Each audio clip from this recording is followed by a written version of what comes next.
Actually, we have a specific client that comes to mind when you talk about branding and the logo and the messaging and the storytelling. And I love the fact that you asked about storytelling because that is huge, and that's one of the other things that we specifically focus on.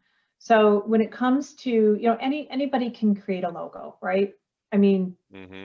you can, right? Anybody can Right. create a logo, but what's the brand behind it? What do you Mm. stand for? And what are your values? What's your story? What is your why? Do you know why you exist? Because if you don't know, your audience certainly doesn't know.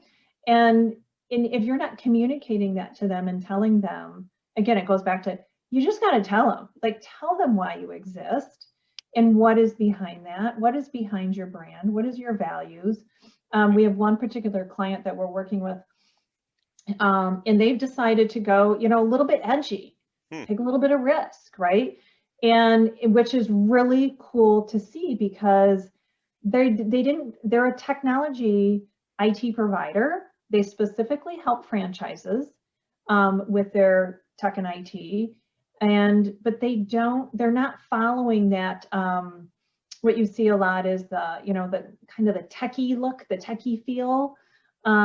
They've strayed away from that and went a different direction Hmm.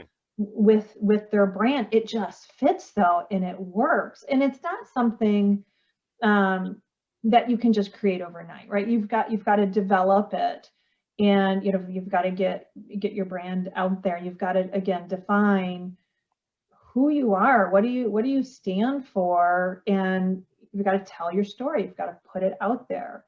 So they, again, kind of like branding, you think of like, okay, well, you know, most look like that techie feel, right? Then you've got the other ones that have decided to go a different direction and take a risk.